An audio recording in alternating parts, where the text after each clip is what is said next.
materi tentang to be dalam bahasa Inggris. To be dalam bahasa Inggris ini memiliki berbagai macam jenis seperti is, am, dan are. To be dalam bahasa Inggris itu digunakan sebagai penghubung antara subjek dengan predikat. Namun, bukan berarti kita bisa asal menghubungkannya saja ya.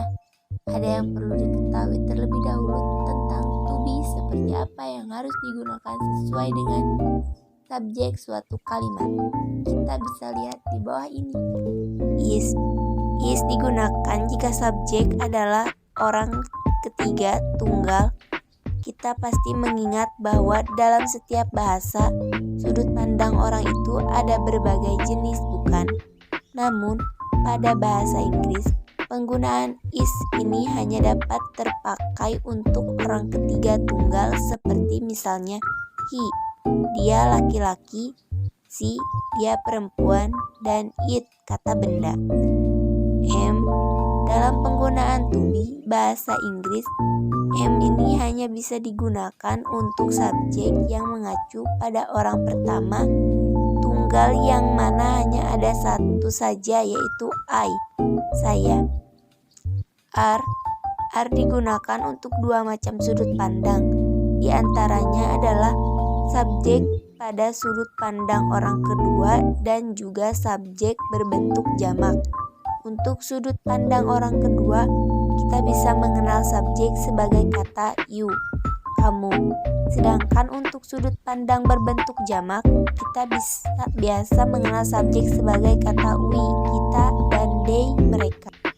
Was, ini bentuk past tense dari to be, is, dan am, yang mana penjelasan dan penggunaannya masih sama, yaitu was ini dalam bahasa Inggris biasa digunakan pada 4 subjek yang berbeda, seperti misalnya he, she, it, dan I.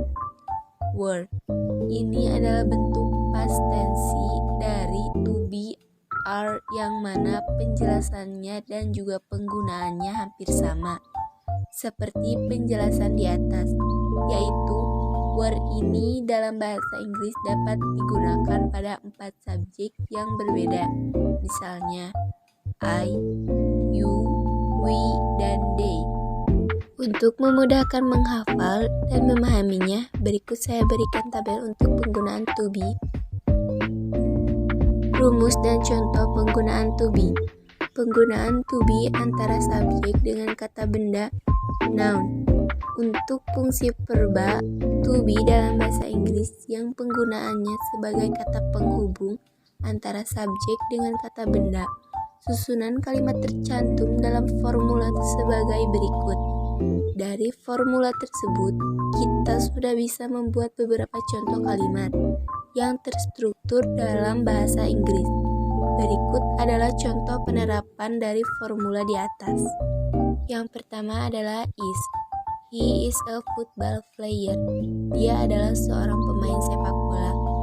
She is an architect. Dia adalah seorang arsitek.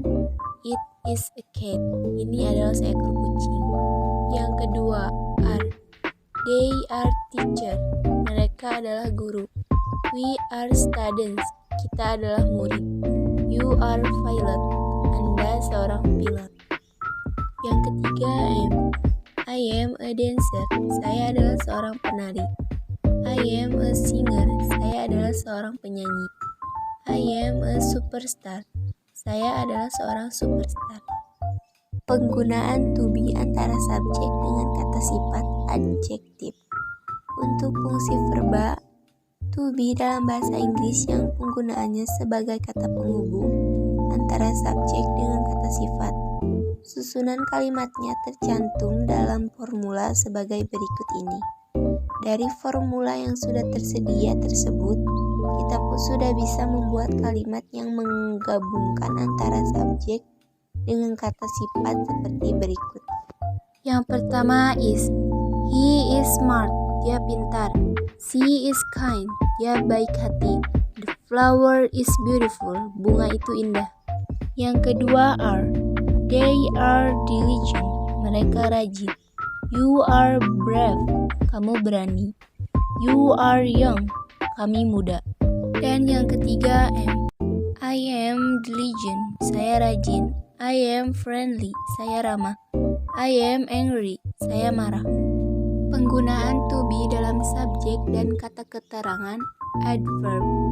Untuk fungsi verba, to be dalam bahasa Inggris yang penggunaannya sebagai kata penghubung antara subjek dengan kata keterangan, biasanya yang digunakan itu berupa keterangan, tempat atau waktu. Susunan kalimatnya bisa dijabarkan dengan formula sebagai berikut ini. Dari formula yang sudah tersedia tersebut, kita pun sudah bisa membuat kalimat yang menggabungkan antara subjek dengan keterangan waktu maupun tempat seperti berikut. Yang pertama is. She is at the park. Dia berada di taman. He is at the hospital. Dia berada di rumah sakit. He is at the office. Dia berada di kantor. The dinner is at 7 p.m. Makan malam pada pukul 7 malam. Yang kedua are. We are at a restaurant. Kami berada di sebuah restoran. They are at school. Mereka di sekolah. You are in my house. Kamu di rumahku. Dan yang ketiga am. I am at a hotel. Saya sedang di sebuah hotel. I am in the class. Saya di dalam kelas. I am in the canteen. Saya di dalam kantin. Penggunaan to be penghubung kata kerja yang menyatakan sedang melakukan sesuatu. Untuk fungsi verba to be dalam bahasa Inggris yang penggunaannya sebagai kata penghubung kata kerja yang menyatakan sedang melakukan sesuatu, maka susunan kalimatnya tercantum dalam formula sebagai berikut ini. Dari formula yang sudah tersedia tersebut, kita pun sudah bisa membuat kalimat yang menggabungkan antara subjek dengan kata kerja yang menyatakan sedang melakukan sesuatu seperti berikut. Yang pertama is. He is watching television. Dia sedang menonton televisi. The rabbit is eating carrot. Kelinci sedang makan wortel. She is going to south. Dia sedang pergi ke selatan. Yang kedua are.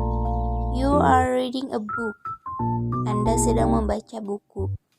They are singing a song. Mereka menyanyikan lagu. We are climbing a mountain. Kita mendaki gunung. Dan yang ketiga am. I am studying English. Saya sedang belajar bahasa Inggris. I am walking alone. Saya berjalan sendirian. I am riding motorcycle. Saya mengendarai sepeda motor. Itu saja mungkin yang saya dapat sampaikan. Terima kasih sudah menonton dari awal sampai akhir.